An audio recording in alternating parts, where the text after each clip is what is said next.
That sounds good, right? Took a lot of work to get it to that point. So I have been struggling with this car since, man, you guys remember whenever I fixed the fuel pumps and I took it out for a spin and I hit, I think I was like 100, around 140 miles an hour on the highest setting. Well, ever since then, you know, I wasn't too satisfied. If you guys watched the video, you guys remember that there was a sputter around 3,000 RPM, and that's the reason I ended up driving home. Man, it's probably been like maybe a month or two since then, and I think I just finally fixed it. And that is with me working on it and researching almost every single week since then. So man, to make a long story short, I changed a lot of parts. You know, for the first thing I fixed was the fuel pump, but thankfully I did fix the fuel pump because that one was going out. So then that helped with the whole top end issue. It wasn't breaking up on the top end, it wasn't leaning out, so the car was very aggressive and very responsive under boost. But under normal driving, under basically under vacuum, the car was just sputtering and it was backfiring. It was really bad. So after researching, I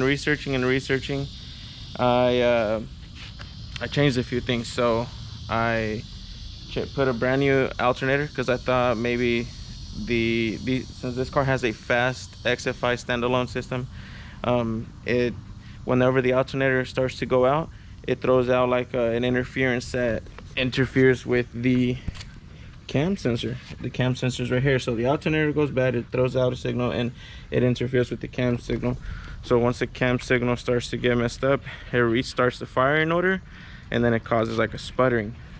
So I changed that, and I noticed that the voltage was a lot higher, but it was still backfiring and dying. So that wasn't the issue. But thankfully I did put a bigger alternator. It's a 250 amp alternator. The voltage is a lot higher. This idle is a little bit stronger than that. I don't know if you guys noticed, but the throttle response is quite more responsive. But that wasn't the issue, so I kept on researching, and I went through every single piece of wiring that I could think of. I went through all the fuel pump wiring. I checked each fuel pump. I checked each fuel pump's fuel pressure, and that wasn't it. So then I started going through. These are the computers here. I don't know if you guys can see it, but you see that red box? There's one there and then one up there. It's a fast XFI and then a fast XIM. So I started going through all the wires, nothing. I started going through all the grounds because I did research that sometimes with the bad ground it can cause that. So I started checking all my grounds, and I thought I had found one that was loose, which was the ground right here, and that wasn't it.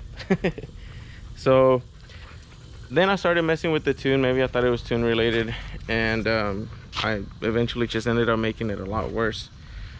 So kept on researching. After, you know, spending over a month, maybe a month and a half in time and some money, I ended up just saying screw it, I'm just gonna go ahead and change these sensors that could possibly be it. So I ended up changing the cam sensor and then the crank sensor that's on the bottom.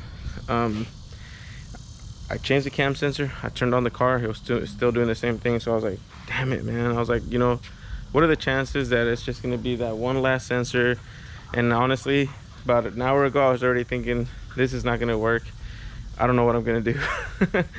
But I jacked up the car, I moved over the AC compressor, and I installed the crank sensor, and turned on the car, and I noticed that it wasn't idling perfect, but it was idling a lot stronger.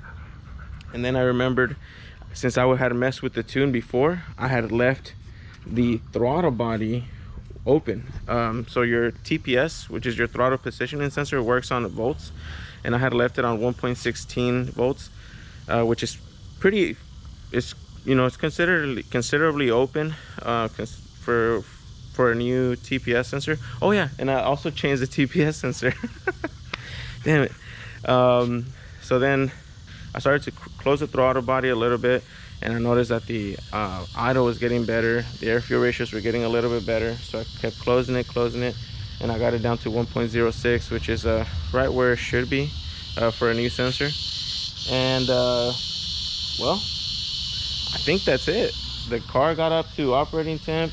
You guys just heard me get on, you know, rev it up. I got onto the trans brake and the two-step setup. That's what you heard in the beginning, and I think I fixed it. I honestly think it's fixed. I want to go take it out for a spin, but honestly I'm just very, very tired, so I'm just gonna wait for that till tomorrow. But this is one of those things that a lot of people don't talk about whenever they're, you know, building cars or fixing cars or even maintaining cars. I know a lot of you guys did ask me, you know, what's it like to own one of these cars, or even the Supra. I mean, it's the same thing. You know, what is the maintenance of a 1,000 horsepower car? There you go. Everything I just told you guys.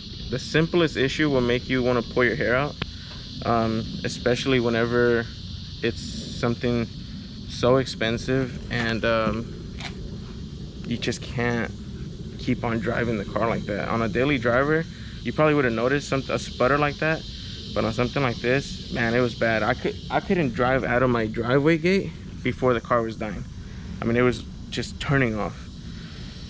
And then if I was able to get out and I started driving down the street, I'm pretty sure my neighbors are probably gonna call the cops on me, because it sounded like World War III. The car was just like, what?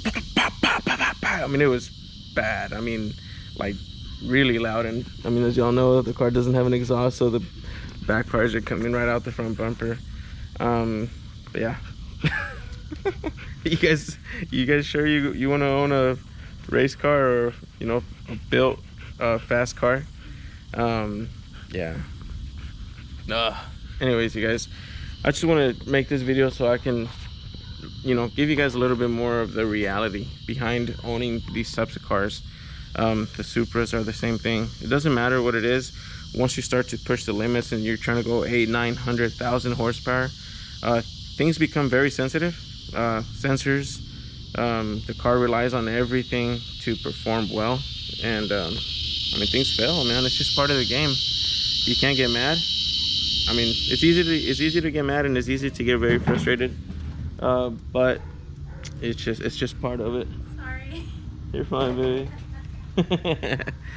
Yeah, so my wife's over there taking care of the baby. I was taking care of him earlier, and then I came out here to work on the car. But man, I think I'm gonna call it a day and relax my mind a little bit. I've been really stressed out lately, which is also the lack of videos. My baby locked her out. Uh-oh. My 1-year-old locked her out of the house. Hey, okay. I was about to tell you that the garage door was open, but never mind. But yeah, you guys, that's one of the biggest reasons why there has been a lack of videos. You know, a lot of you know, for example, like your most known YouTubers, this is what they do for a living. You know, they work on cars, they build them, they break them, they fix them. I mean, that's their job. Me, that's not the case. I do have a full-time job. I work Monday through Friday, and I do this on my spare time, and unfortunately sometimes I don't have much of it. So if you guys ever see that there is a lack of videos, or maybe not as consistent, it's just because of that. I mean, trust me, if I could do this as a job, I would. But for now, I'll just do it as much as I can. But yeah, you guys, reality of owning a 1,000 horsepower car: careful, and don't go cheap. Every time that you need to fix something, make sure you get good parts, sensors. Get your OEM sensors. Just, you don't want to regret it later. But yeah, so that's it, you guys. Oh, and I don't know if you guys noticed, but there is no red Supra here. See? No red Supra. That's the Eclipse. Well, the red Supra is officially at my brother's. He is doing all the body work on it, getting it all nice and pretty. and prepped for me to wrap the car and finish its final transformation. So you'll be seeing, I'll be uploading a video of that here pretty soon. But until then, just wanted to give you guys an update and think about building a race car. Still build it. I mean, you're gonna learn and you're gonna develop a lot of patience, but just be ready for a few headaches. It'll be worth it though, man. If you love it, it'll be worth it. Until then, I'll catch you on the next one. Later. Hold up. Wait a minute, did I say it was fixed? It's like I spent all that time and money for nothing.